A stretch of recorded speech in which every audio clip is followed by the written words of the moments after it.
नमस्कार, आप सभी का स्वागत है हेल्थ सेगमेंट में। मैं हूं आपके साथ दुर्गा शर्मा। केंद्रीय स्वास्थ्य मंत्रालय ने हाल ही में लोगों से मंकी पॉक्स को लेकर सावधानियां बरतने को कहा, क्योंकि दिल्ली में मंकी पॉक्स का पहला मरीज मिला है। ये दिल्ली के लोकनायक अस्पताल में भर्ती है। फिलहाल मरीज को अस्पताल में आइसोलेशन वार्ड में रखा गया है, लेकिन इस खबर से कई लोगों में डर का माहौल बन गया है। ऐसा इसलिए क्योंकि WHO ने इस वायरस को ग्लोबल पब्लिक हेल्थ इमरजेंसी घोषित किया था। मंकी पॉक्स क्या है, कैसे फैलता है, इसका लक्षण क्या है, इस बारे में एक्सपर्ट से जानेंगे, लेकिन उससे पहले देखिए एक छोटी सी रिपोर्ट। मंकी पॉक्स क्या है? मंकी पॉक्स वायरस के कारण होने वाला एक संक्रामक रोग है जो मनुष्य और कुछ जानवरों में हो सकता है। इसके लक्षण बुखार, सिर दर्द, मांसपेशियों में दर्द, सूजी हुई लिम्फ नोड्स और थकान महसूस करने के साथ शुरू होते हैं। इसके बाद एक चकत्ता होता है जिसके ऊपर फफोले और पपड़ी बनता है। इस बीमारी के लक्षणों का पता लगभग 10 दिनों में चलता है। मंकी पॉक्स किसी जानवर के काटने या खरोच, शरीर के तरल पदार्थ, दूषित वस्तुओं या किसी संक्रमित व्यक्ति के संपर्क से फैल सकता है। वायरस के DNA के लिए एक घाव का परीक्षण करके निदान की पुष्टि की जाती है। यह रोग चिकन पॉक्स के समान दिखाई देता है। मंकी पॉक्स की पहचान पहली बार 1958 में कोपेनहेगन और डेनमार्क में प्रयोगशाला में बंदरों में की गई थी। बंदर वायरस के प्राकृतिक भंडार नहीं है। मनुष्यों में सबसे पहले मामले 1970 में कोंगो में पाए गए थे। उसके बाद 90 का दशक आते आते अफ्रीका के तमाम देशों में फैल गया। साल 2022 में तो इस वायरस ने यूरोप से लेकर अमेरिका तक में कहर बरपाया। मंकी पॉक्स वायरस कैसे फैलता है? मंकी पॉक्स एमपॉक्स वायरस के कारण बनता है। ये वायरस संक्रमित जानवर या व्यक्ति के साथ निकट संपर्क से फैलता है। एमपॉक्स से पीड़ित व्यक्ति के चकत्ते, पपड़ी या शरीर के तरल पदार्थ के साथ सीधा संपर्क होने से, जानवरों के काटने या खरोचने से, जंगली जानवर जिसे भोजन के लिए पकाया जाता है। मंकी पॉक्स के लक्षण: मंकी पॉक्स से संक्रमित व्यक्ति के संपर्क में आने के बाद लक्षण दिखाई देने में कुछ दिनों का समय लग सकता है। बुखार का आना, खरोच का होना, शरीर में त्वचा के लाल चकत्ते होना, सूजी हुई लिम्फ नोड्स निकलना, ठंड लगना, सिर दर्द होना, मांसपेशियों में दर्द शिकायत होना, थकान महसूस करना। आपने रिपोर्ट में मंकी पॉक्स के बारे में जाना, लेकिन ये कैसे फैलता है, इसका बचाव कैसे करना है, इसके लक्षण क्या है, इसके बारे में बात करने के लिए आज हमारे साथ स्टूडियो में मौजूद है डॉक्टर राकेश गुप्ता। सर, आपका बहुत बहुत स्वागत है। सर, जैसे कि अब इंडिया में भी जो है पहला मंकी पॉक्स का जो मरीज है वो आ गया है, तो ऐसे में लोगों को ये बताइए कि ये है क्या और ये फैलता कैसे है? हाँ, देखिए, जब से कोविड हुआ है तो हम देखते थे कोविड से पहले बहुत लोग लापरवाह हुआ करते थे चीज़ों के लिए। अब ये मंकी पॉक्स का सुन के लोगों में बहुत एक एंग्जाइटी बढ़ गई है, लोग घबरा रहे हैं। तो पहली बात तो शुरुआत में मैं कहना चाहूँगा, मंकी पॉक्स कोविड जैसी खतरनाक बीमारी नहीं है, लेकिन जब WHO ने इसको एक ग्लोबल हेल्थ इशू बताया है तो यहाँ पे समझना जरूरी है कि हमें कुछ ऐसी सावधानियां लेनी शुरू करनी है जिससे कि वायरस यदि इंडिया में आ गया है, डेफिनेटली इसके केस बढ़ने में आएंगे और ये धीरे धीरे बढ़ेगा। लेकिन यदि हम इसको सावधानियां फॉलो करें तो उसको सही समय पे ही रोका जा सकता है। और मंकी पॉक्स क्या है? एक तरह का वायरल डिजीज है जिसमें कुछ लक्षण होते हैं। जैसे कोविड में आप देखते थे फीवर से शुरू होता है और फिर लंग्स में इन्फेक्शन जाता था। मंकी पॉक्स में क्या होता है कि फीवर होता है, बॉडी पेन होता है और स्किन पे ब्लिस्टर्स आते हैं। आप जानते होंगे ब्लिस्टर्स क्या होते हैं? जैसे अगर लोग देखते हैं, जिन्होंने सबने चिकन पॉक्स के कुछ पेशेंट्स को देखा होगा, बचपन में आपको हुआ होगा या देखते होंगे, चिकन पॉक्स में जिस तरह के ब्लिस्टर्स आते हैं, मंकी पॉक्स में उसी तरह के ब्लिस्टर्स बनते हैं जो फेस से शुरू होते हैं, फिर बॉडी पे स्प्रेड करते हुए और हाथों पर आते हैं। और हाथों पे, हथेलियों पे, जो पैरों पे जो सोल्स होते हैं और हाथों पे जो मोटी चमड़ी पे भी ब्लिस्टर्स आ रहे हैं। तो ये इस बीमारी के लक्षण है। वायरल डिजीज है और ये अब हिंदुस्तान में आ चुका है। थोड़ी सतर्कता हमें बरतनी होगी, लेकिन डरिए मत, ये कोविड जैसी महामारी नहीं बनने वाला, ये लॉकडाउन जैसी सिचुएशन नहीं लाने वाला।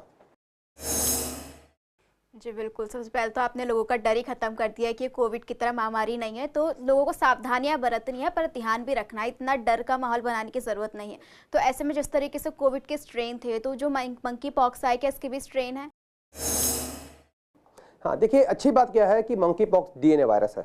देखिए, कोविड था आरएनए वायरस। हालांकि आरएनए और डीएनए में क्या फर्क है ये साइंस का स्टूडेंट समझ सकता है, बायोलॉजी पढ़ा हुआ, लेकिन मैं छोटे में समझा दूं। डीएनए होता है डीऑक्सी राइबोन्यूक्लियेज, ठीक है, और आरएनए होता है राइबोन्यूक्लिक एसिड। अब क्या होता है, डीएनए और आरएनए वायरस में एक बेसिक फर्क होता है। डीएनए वायरस अपने रूप बदलता नहीं है, तो उसका स्ट्रेन जनरली सेम रहता है। आरएनए वायरस होता है जो जल्दी जल्दी रूप बदलता है, और इसी वजह से कोविड एक महामारी बना था कि एक स्ट्रेन आया, फैलते फैलते उसने अपना रूप ही बदल लिया, इसलिए उसको बहरूपिया बोलते हैं, जो अपना रूप बदलते रहता है। लेकिन डीएनए वायरस अपना रूप जल्दी से बदलता नहीं है, तो ये इसी वायरस से जुड़ी अच्छी बात है। और डीएनए वायरस होने के कारण क्योंकि रूप नहीं बदलेगा, तो यहाँ पे बताना चाहूंगा कि कोई भी वैक्सीन जो होती है वो डीएनए वायरस की वैक्सीन कारगर बन जाती है, और आरएनए वैक्सीन जो वायरस होता है उसकी वैक्सीन कारगर नहीं बन पाती है, क्योंकि जो वैक्सीन जिस स्ट्रेन के प्रति बनती है वो बहरूपिया है, बदल चुका होता है रूप, तो वैक्सीन उसको पहचानेगी नहीं। लेकिन डीएनए वायरस की जो वैक्सीन होती है वो कारगर साबित होती है। जी बिल्कुल, जैसे कि आपने बताया कि इसकी वैक्सीन भी कारगर साबित होती है। तो जिस तरीके से अब ये बीमारी है, तो लोगों के मन में सवाल है कि आखिर जो बीमारी है वो आई कहाँ से है? देखिए, अभी ये आपने न्यूज़ में पढ़ते आ रहे होंगे, अफ्रीका में इसकी शुरुआत हुई थी, और जब शुरुआत हुई थी तो ये लग ही रहा था कि फैलेगी देश में। अब देखिए, पहले तो ये समझना जरूरत है कि भाई ये फैलता कैसे है। अगर हम ये बात करें कैसे फैलता है, तो ये कहाँ से आया है उस पर बात करें, तो कहाँ से आया है, अफ्रीका से आया है, और डेफिनेटली ये भी पता है कि वो व्यक्ति जो है बाहर ट्रैवल करके आया है। तो ये ऐसे ही देखिए, जब कोविड आया था तो भी चाइना से, बाकी कंट्रीज से, क्योंकि बाय एयर जब हमारे इंटरनेशनल ट्रैवलिंग होती रहती है, जो हमारी एक तरह से इसको हम बंद नहीं कर सकते, उसके साथ कोई भी किसी भी कंट्री में कोई बीमारी होगी तो जाहिर तौर पे वो धीरे धीरे हर कंट्री में पहुंचती ही है। और क्योंकि इंडिया में पहला केस आ गया है, ये एग्जैक्टली कौन सी कंट्री था ये मुझे नहीं मालूम, लेकिन ये बाय एयर आया है, तो डेफिनेटली ये एक फॉरेन ट्रैवलर है जो बाहर घूमने गए थे और हिंदुस्तान में इस इन्फेक्शन को लेके आए हैं। ये बीमारी अपने आप भी ठीक हो सकती है? हाँ, देखिए, पहले तो हमें समझना है कि वैक्सीन की जरूरत क्यों नहीं पड़ेगी, क्योंकि ये इन्फेक्शन है ये सांस से नहीं फैलता है। जैसे कोविड में होता है, यदि आपके कोई 10 फुट दूर भी है, 20 फुट दूर भी है, कोई किसी को कोविड हुआ है तो वो पूरे कमरे में फैलता है, पूरी कॉलोनी में फैल जाता था। ये जो वायरस फैलता है ये कॉन्टैक्ट ट्रांसमिशन से होता है। जो कोविड वायरस फैलता था वो था एरोजोल, कि हमने जो खांसी करी, छींक मारी या सांस ले रहे, हमारे सांस के थ्रू हवा में तैरता था वायरस, दूसरे के बॉडी में घुस जाता था। ये वायरस ऐसा नहीं है, ये फैलता है कॉन्टैक्ट ट्रांसमिशन से। तो पहले ये समझते हैं दुर्गा जी की कैसे फैलता है। जब इसमें इन्फेक्शन में होता है तो हमारे क्या होता है कि छाले बनते हैं, जो ब्लिस्टर्स बनते हैं। जब ब्लिस्टर फूटता है उसमें से पानी निकलता है। आपने देखा होगा चिकन पॉक्स का भी, जब कोई ब्लिस्टर यानी कि कोई जो छाला बनता है स्किन पे, जब वो फटता है उसमें से पानी निकलता है, वो पानी में वायरस भरे होते हैं। यदि वो लिक्विड जिस पेशेंट को इन्फेक्शन है उसकी स्किन से लेके उसके हाथों द्वारा या किसी भी चीज़ के द्वारा आपके स्किन तक पहुंच जाएगा, आपके मुंह में पहुंच जाएगा, आपके बॉडी के अंदर पहुंच जाएगा, तो ही आपको इन्फेक्शन होगा। तो यहाँ पे, और या फिर किसी को अगर इन्फेक्शन है और आप उसके इतने क्लोज चले गए हैं, तो इसलिए जो मेनली जो बोला जा रहा है ये कॉन्टैक्ट ट्रांसमिशन से होता है। तो सबसे पहला जो फैलने का तरीका होता है वो है सेक्सुअली ट्रांसमिटेड डिजीज। इसलिए जो कमर्शियल सेक्स वर्कर्स से जाते हैं उनको खतरा है, मल्टीपल सेक्स पार्टनर्स होते हैं उनको खतरा है, जो गे कम्युनिटी है उनमें भी थोड़ा इसका खतरा बढ़ जाता है। तो यहाँ पे हमें समझना क्या है, अगर हम अपनी प्रैक्टिसेस को थोड़ा सावधान हो जाएं तो इस इन्फेक्शन को फैलने से बच सकते हैं। लेकिन एक कम्युनिटी ऐसी होती है जिसमें इसका खतरा बढ़ ही जाता है, वो है हेल्थ केयर वर्कर। यदि किसी पेशेंट को इन्फेक्शन है तो उसकी जो केयर कर रहे हैं, चाहे नर्स है, चाहे डॉक्टर है, या जो भी हेल्थ केयर स्टाफ है, उनको भी वो भी खतरे में रहते हैं। तो ऐसे में वो सावधानी लेते हैं। वो क्या लेते हैं कि हाथ हैंड वॉश करते रहते हैं, सैनिटाइजर इस्तेमाल करते हैं और क्लोज कॉन्टैक्ट से बचते हैं। जी हाँ, क्लोज कॉन्टैक्ट का मतलब है नजदीक जाके उसको हाथों से छूना और उसके फेस के नजदीक जाना, यानी कि किस करने से भी फैल सकता है। तो यदि आप कुछ अपनी जो सेक्स प्रैक्टिसेस को अगर सेफ रखेंगे, आप अपने लोगों से, अनजान लोगों से क्लोज जाना अवॉइड करेंगे, तो इस इन्फेक्शन से बचा जा सकता है। इसमें आपको उस तरह से बचने की जरूरत नहीं है जैसे कोविड में बचने की जरूरत थी। और यदि आपका कॉन्टैक्ट ऐसे लोगों से नहीं हो रहा है तो आपको वैक्सीन की जरूरत नहीं है। वैक्सीन की जो जरूरत पड़ सकती है वो पड़ेगी हेल्थ केयर वर्कर्स को, जो भी लोग उन पेशेंट्स से डील कर रहे हैं। और उसके अलावा वैक्सीन की जरूरत पड़ेगी कमर्शियल सेक्स वर्कर्स को, या उन लोगों को जो मल्टीपल सेक्स पार्टनर रखते हैं, या वो ऐसी इतनी भीड़ भड़के में रहते हैं जहां जैसे एक ही कमरे में अगर 20 लोग सो रहे हैं और अनजान लोग आपस में आगे सो रहे हैं, जैसे रैन बसेरा होता है, लोग वहां जाके सोते हैं, तो ऐसे लोगों को शायद वैक्सीन की जरूरत पड़ेगी। लेकिन यदि आपका लाइफस्टाइल स्वस्थ है तो मुझे लगता है आपको वैक्सीन की जरूरत भी नहीं है और आपको डरने की जरूरत नहीं है। जी बिल्कुल डॉक्टर, आपने बताया कि इसकी रोकथाम कैसे करनी है। अगर किसी व्यक्ति को मंकी पॉक्स हो जाता है तो उनको किन किन बातों का ध्यान रखना है, कैसा अपना लाइफस्टाइल रखना है, क्या खाने में लेना है, इस बारे में बताइए। तो देखिए, अगर किसी को मंकी पॉक्स हो जाता है तो यहाँ पे सबसे बड़ी बात यह है कि ये एक किसी भी, जैसे चिकन पॉक्स होता है, स्मॉल पॉक्स होता था, इस तरह के लक्षण होंगे। जैसे फीवर होना शुरू होता है, गला खराब हो सकता है, कमजोरी आ सकती है, पूरी बॉडी पेन हो सकती है, छाले आ सकते हैं। लेकिन अच्छी बात क्या है, ये 2 से 4 हफ्ते में अपने आप सेल्फ रिजॉल्विंग होता है। लेकिन यहाँ मैं बताना चाहूँगा कि ये इन्फेक्शन फैलता है, क्योंकि वो छालों से फैलता है। तो कई बार लोग क्या सोचते हैं कि फीवर ठीक हो गया, अब मेरे से इन्फेक्शन दूसरे को नहीं होगा। जब तक आपके सारे छाले, जिसको भी इन्फेक्शन होता है, उस व्यक्ति के सारे छाले सूख के झड़ नहीं जाते और वहाँ पे फ्रेश स्किन नहीं आ जाती, जब तक उस व्यक्ति को अपने आप को आइसोलेट रखना चाहिए। और जहाँ भी उसकी स्किन का पानी का टच हो रहा है, तो उसको अपने कपड़े, अपने बिस्तर अलग से उसके कपड़ों को धोना चाहिए। और जब अच्छी तरह धोया जाएगा तो वो वायरस उससे ससेप्टिबल है। जैसे सैनिटाइजर होता है, अल्कोहल बेस्ड सैनिटाइजर, उससे भी ससेप्टिबल है। यदि आप सिंपल सोप से वॉश कर देते, उससे भी वो वायरस धीरे धीरे मर जाता है। तो आपको जो सावधानियां लेनी है वो उसी तरह से लेनी है जो जैसे पहले चिकन पॉक्स के पेशेंट से ली जाती है, क्योंकि जैसे चिकन पॉक्स फैलता है उसी तरह से फैलता है और छूने से ज़्यादा फैलता है, सांस के थ्रू कम फैलता है। लेकिन अगर किसी को मंकी पॉक्स है, उस व्यक्ति को अपने आप को आइसोलेट करना तुरंत कर देना चाहिए, ताकि वो अपने घर वालों को, अपने संपर्क में आने वालों को इन्फेक्शन ना फैलाए। बिल्कुल डॉक्टर, लोगों में जो है जानवरों से भी इसको फैलने का डर है, तो किन किन जानवरों से जो है सावधानियां बरतनी है?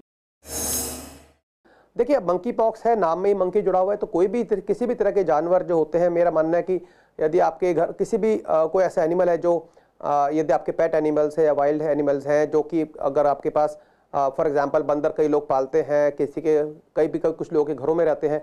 लेकिन मेरा मानना है कि जब ये मंकी पॉक्स आया है तो हमें सबसे ज़्यादा खतरा उन लोगों से ही है जिनको इन्फेक्शन है। लेकिन यदि आपके पेट्स बीमार नजर आते हैं तो उनका जांच करा लीजिए। यदि आपके किसी को भी पेट के कोई शरीर पे छाले आ रहे हैं, खासकर मोती जैसे सफ़ेद रंग के अगर कोई छाले दिख रहे हैं, तो उसकी जांच करा लीजिए। लेकिन अभी तक जो कहा जा रहा है कि ये वायरस को कि अभी ह्यूमन बींग से ही फैलने की खबर आ रही है। लेकिन जो पेट लवर्स हैं, जो एनिमल डील करने वालों में है, तो उनको अपने सभी जानवर, अपने जो एनिमल्स हैं, उनकी वेटरनरी डॉक्टर से जांच कराते रहनी चाहिए। और जरा सा भी अगर वो बीमार महसूस होते हैं तो उनसे थोड़ा सतर्क रहिए। उनके संपर्क में आने के बाद अपने बॉडी पूरी एक तरह से नहा लीजिए। यदि कोई छाला उनकी बॉडी पे होता है तो उसको मत छूइए। छूते बाई चांस छूना हो जाता है तो सैनिटाइज कर लीजिए अल्कोहल बेस्ड सैनिटाइजर से या साबुन से, और पानी से 2-3 मिनट तक लगातार धो लीजिए। इससे आप बच पाएंगे। लेकिन यदि आप हाथ लगाते और उसको अपने नाक में, मुंह में डालते तो इन्फेक्शन जल्दी फैलता है। तो ये भी ध्यान रखना है कि ऐसे में जो एनिमल से डील कर रहे हैं वो उनसे छूने के बाद अपने आंखों को, नाक को और मुंह के अंदर हाथ ना डालें। जी बिल्कुल डॉक्टर, क्या क्या सावधानियां बरतनी हमने ये भी जाने। तो जैसे कोविड से पहले जो है वैक्सीन लगाई जा रही थी ताकि वो कोविड से बचा जा सके, तो ऐसी मंकी पॉक्स में भी क्या पहले वैक्सीन लगाकर इससे बचा जा सकता है? देखिए, डेफिनेटली अगर वैक्सीन लगा ली जाए तो बचा जा सकता है। लेकिन अभी ये तो डिसीजन सरकार लेगी, जो हमारी जो हेल्थ के जो एडमिनिस्ट्रेटर्स हैं वो लेंगे कि इसकी वैक्सीन कब सलाह दी जाए। पर जो मेरा मानना है कि मुझे लगता है कि इसमें वैक्सीन की जरूरत सबके लिए नहीं डिक्लेयर की जाएगी। लेकिन अगर इसके केसेस ज़्यादा बढ़ते हैं तो हेल्थ केयर वर्कर्स के लिए किया जाएगा, या फिर जो लोग इसके लिए हाई रिस्क कैटेगरी है उन्हीं के लिए ये वैक्सीन का इस्तेमाल किया जाएगा। परंतु वैक्सीन पहले से अवेलेबल है स्मॉल पॉक्स की वैक्सीन, तो घबराने की जरूरत नहीं है। इसमें वैक्सीन में आने में कोई रिसर्च की जरूरत नहीं है, वैक्सीन पहले से इसकी अवेलेबल है। जी, तो जैसे कि भारत में मंकी पॉक्स का कितना खतरा हो सकता है, इस बारे में बताइए। देखिए, खतरा की अगर बात करते तो डेफिनेटली, क्योंकि हमारी पॉपुलेशन बहुत ज़्यादा है, हमारे यहाँ एक तरह से बहुत लोग बिलो पॉवर्टी लाइन रहते हैं, बहुत लोग क्राउडेड प्लेसेस में रहते हैं, तो डेफिनेटली। और सबसे बड़ी बात, जैसे मैंने बताया कि ये जो, क्योंकि ये इसका जो कॉन्टैक्ट ट्रांसमिशन से होता है और ये अनसेफ सेक्स से ज़्यादा फैलता है, जो कि लोग इस बात को गुप्त रखते हैं। तो यहाँ पे इसलिए मैंने आपको चेताया है कि आपको अपनी सेक्स प्रैक्टिसेस को सेफ रखना चाहिए, उसी से बहुत हद तक बच जाएंगे। क्राउडेड प्लेसेस से बच सकते हैं।